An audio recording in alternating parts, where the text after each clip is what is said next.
সম্মানিত দর্শক, 2 থেকে 3 বছর বাচ্চার এই সালোয়ারটি তৈরি করব। এখানে কাপড় নিচ্ছি 1 গজ 4 গিরা, 2 হাত বহরের। এই কাপড়টিকে প্রথমেই আমাদের 2 পাট করতে হবে। পায়ের অংশ থেকে এভাবে এভাবে 2 পাটে ভাঁজ করব। তো দেখিয়ে দিচ্ছি, দেখেন 2 পাট কাপড়। এরপর ঠিক এভাবে কোনা করে 4 পাট করে নিতে হবে। এরপর লম্বার মাপটি নিব। মোট লম্বা হবে 21 ইঞ্চি। তার জন্য দেখেন 18 ইঞ্চি পরিমাণ প্রথমে এইভাবে সুন্দর করে ধরে আমরা কাটিং করে নিব। 18 ইঞ্চি লম্বা নিতেছি এটা। এরপর বেল দিব আমরা 4 ইঞ্চি। এইভাবে সুন্দর রাউন্ড শেপ করে আপনাদের কাটিং করতে হবে এই সালোয়ারটি তৈরি করার জন্য। এই সালোয়ারটির নাম সম্ভবত টিউলিপ সালোয়ার। এভাবে কাটিং করার পর ঠিক এই পাশে থাকবে আঁকাবাঁকা থাকলে সোজা করে কাটিং করে নেবেন। আচ্ছা, এরপরে এই সালোয়ারের কাপড়ের মাঝখানে একটি মার্জিন করতে হবে। এখানে দেখেন 2 পাট, তো মাঝখানে সুন্দর করে একটা মার্জিন করে নিব। এরপরে দেখেন এই পাশের কাপড়টা এই মার্জিন অনুযায়ী ভাঁজ করে দিব, আর এই পাশের কাপড়টা ঠিক এভাবে ভাঁজ করে রাখতে হবে। এভাবে রাখার পর এখানে ছোট বড় হলে সুন্দর করে কেটে সমান করে নিতে হবে। এখন হাইয়ের মাপ দিব। তো আমাদের এখান থেকে 4 ইঞ্চি ফিতা বাইরে রেখে হাই দিব 9 ইঞ্চি। 2 থেকে 3 বছর বাচ্চার জন্য 9 বা 8.5 দিবেন। এখান থেকে নেবেন 1.5 ইঞ্চি। 1.5 ইঞ্চি হাই রাউন্ড শেপ করব। এরপর এভাবে রাউন্ড শেপ দিয়ে এখানে হাই কাটিং করে নিতে হবে। এরপরে বেল কাটিং করতে হবে, ঠিক আছে। এভাবে কাটিং করার পর দেখেন সালোয়ারটি ঠিক এরকম হবে। তো এই জায়গাটার মধ্যে সুন্দর গোল করে কাটিং করে দিতে হবে। সুন্দর একটা গোল শেপ দিয়ে কাটিং করে দিবেন। এখানে একটা সেলাই দিতে হবে। এরপর ঠিক এরকম থাকবে। এখন আমরা বেলটি কাটিং করব। এখান থেকে যে কাপড়টা এখন বের হবে এই কাপড়টিকে 2 পাট করা আছে। দেখেন এখানে আমাদের 2 পাট কাপড়। এই পায়ের অংশ থেকে 2 ইঞ্চি পরিমাণ একটা ভাঁজ দিব রাবার ভাঙার জন্য। 2 ইঞ্চি পরিমাণ একটা ভাঁজ দিয়ে এখান থেকে নিব 16 ইঞ্চি পরিমাণ।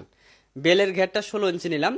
আর এখান থেকে নিব 4 ইঞ্চি 2 পয়েন্ট সেলাই সহ 4 ইঞ্চি 2 পয়েন্ট বেলটা আমরা নিয়ে নিচ্ছি। সালোয়ারের মোট লম্বা হবে সেলাই করার পর 21 ইঞ্চি পরিমাণ, ঠিক আছে, 2 থেকে 3 বছর বাচ্চার জন্য। এরপর ঠিক এইভাবে আমরা 4 পাট করে নিব। সেলাই করার পর আপনাদের দেখিয়ে দিচ্ছি কিভাবে এটাকে সেলাই করতে হয়। আচ্ছা, আমাদের প্রথমেই এখানে দেখেন একটা সেলাই দেওয়ার পর এখানে একটু কেটে দিতে হবে। দেওয়ার পর সালোয়ারের কাপড়টাকে ঠিক এরকম করে নিতে হবে। এটা হচ্ছে সালোয়ারের সামনের অংশ, ঠিক আছে। হায়ের এখানে একটা সেলাই দেওয়ার পর ঠিক এরকম হবে। এই কাপড়টা এখানে বসবে। এরপর এই কাপড়টাকে এখানে বসাইতে হবে। বসানোর পর এটা হচ্ছে সামনের অংশ। এরপর কিভাবে সেলাই করবেন সেটা আমি দেখিয়ে দিচ্ছি। একদম সহজে আপনাদের বুঝিয়ে দেওয়ার চেষ্টা করবো, সম্পূর্ণটা দেখেন। আর এটা হচ্ছে বেল, কোমরের বেলটা। তো এই সালোয়ারের প্রথমে এই পাশে দেখেন একটা ভাঁজ দিয়ে সেলাই করে নেবেন। একটা ভাঁজ দিয়ে সেলাই করে নিতে হবে। এরপর এখানে আরেকটা ভাঁজ দিয়ে চিকন করে সেলাই করতে হবে। একইভাবে সামনের এবং পিছনের, অর্থাৎ এখানে 2টা পার্ট থাকবে। 2টা পার্টে ঠিক এভাবে উল্টা পাশে ডাবল সেলাই করে নেবেন। সেলাই করা হয়ে গেলে এখানে আপনারা সুন্দর ডিজাইন লেস লাগিয়ে নেবেন, অথবা আপনারা কাপড় দিয়ে পাইপিং করতে পারেন। তো এখানে আমি একটা সাদা লেস বসিয়ে নিচ্ছি। এই লেসটা থাকবে সোজা পাশে, ঠিক আছে, যাতে লেসটা সোজা পাশে দেখা যায়। 2 পাশে এরকম লেস লাগিয়ে নেওয়ার পরে ঠিক সালোয়ারের কাপড়টাকে এভাবে রাখতে হবে। সমান করে নেবেন এইভাবে। এরপর পায়ের মুখের মাপ নিয়ে এখানে চাপ সেলাই দিয়ে লাগিয়ে নিতে হবে। তো নিচ থেকে 5.5 ইঞ্চি নেওয়ার পর আমরা এইভাবে চক দিয়ে চিহ্ন করব, এবং এই চিহ্ন অনুযায়ী সেলাই করতে হবে। পা ঢোকানোর জন্য 5.5 ইঞ্চি আমরা ফাঁকা রাখবো নিচে। এভাবে রাখার পর এখানে সেলাই দিয়ে আটকে নিব।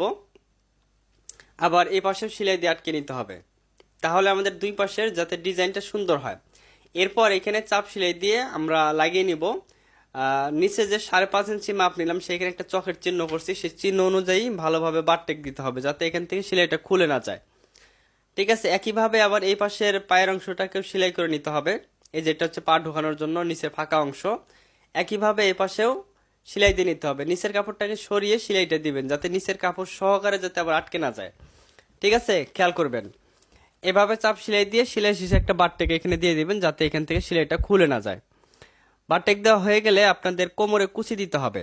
এখানে দেখেন ঠিক এরকম হবে, যে পা ঢোকানোর জন্য 2টা মুখ তৈরি করলাম সালোয়ারের। এখন এখানে আমরা কুচি দিব। তো আমরা কুচিটা দেখেন যে কোনো এক পাশ থেকে ধরতে পারি। তো এখান থেকে আমরা কুচিটা সুন্দর করে দিয়ে দেব। কুচি দেওয়ার পর যাতে সালোয়ারের যে 32 ইঞ্চি যে ঘেরটা নিলাম, মানে 16 ইঞ্চি পার্ট কাটিং করছি, সেই মাপ অনুযায়ী হতে হবে। এ পাশে কুচি দেওয়ার পর আবার একইভাবে এ পাশ থেকে কুচিটা দিয়ে দিব, অর্থাৎ 2 সাইডে কুচি হবে, মাঝখানে একটু জায়গা ফাঁকা থাকবে, কুচি হবে না। হাইয়ের এখানে যে সামনে পিছনে একটু কুচি হবে না, ফাঁকা থাকবে। ঠিক যেভাবে কুচিটা দিয়ে নেবেন। দেখেন আমি 2 সাইডে শুধু কুচিটা বসিয়ে নিছি।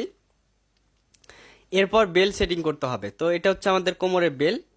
তো এই বেলটাকে সুন্দর করে ধরতে হবে। যাতে উল্টা সিজা না হয় আপনারা ভালোভাবে দেখে নেবেন। আচ্ছা, এভাবে বেলটাকে সুন্দর করে জয়েন করে নিতে হবে আপনাদের। কুচি ছোট বড় হলে কুচি খুলে দিবেন বা কুচি এখানে দিয়ে দিবেন, যেভাবে হোক অ্যাকুরেট করে এখানে দুইটা করে সিলাই দিবেন। দুইটা করে সিলাই দিয়ে এই বেলটা আপনারা ঠিক এভাবে লাগিয়ে নেবেন। এরপর রাবার সেট করবেন। 2 থেকে 3 বছর বাচ্চার জন্য কতটুকু পরিমাণ রাবার নেবেন সেটাও আমি দেখিয়ে দিব। আচ্ছা, এভাবে থাকবে সালোয়ারটি। কোমরে রাবার লাগানোর পর সুন্দর হয়ে যাবে আরো। আচ্ছা, এখন আমরা রাবার সেট করব, যেটা মোটা এলাস্টিক রাবার। এই রাবারটা আমরা 2 থেকে 3 বছর বাচ্চার জন্য 12 অথবা 13 ইঞ্চি লম্বা অথবা 15 ইঞ্চি লম্বা নেওয়া যায়, সমস্যা নাই। তবে ছোট বাচ্চাদের জন্য একটু লুজ হলেই ভালো হয়, টাইট হয়ে গেলে কোমর আহ, দাগ পড়ে যায় তার জন্য। আচ্ছা, এইভাবে রাবারটা লাগিয়ে নিতে হবে, যেভাবে বড়দের সালোয়ারে রাবার লাগান ঠিক একইভাবে। এখানে রাবার লাগানোর নিয়ম হচ্ছে রাবার সহ কিন্তু সেলাইটা দেওয়া যাবে না। রাবার সম্পূর্ণ ভিতরে ফাঁকা থাকবে, যাতে রাবার টান দিলে বের হয়ে আসে। এভাবে রাবারটা লাগানোর পর এখন রাবার সহ মাঝখানে আরেকটা সেলাই দিতে হবে। তার জন্য দেখেন সামনে পিছনে হাত দিয়ে এভাবে টান দিয়ে ধরে সেলাইটা দিবেন, তাহলে আর এই মাঝখানে সেলাইটা ছিঁড়ে যাবে না। তো আপনারা যদি এটার বড়দের জন্য কাটিং ও সেলাই দেখতে চান তাহলে অবশ্যই কমেন্টে জানাবেন। আর যারা ফেসবুক পেজ থেকে দেখতেছেন অবশ্যই ফলো দিয়ে রাখবেন পেজটি নতুন ভিডিও দেখার জন্য।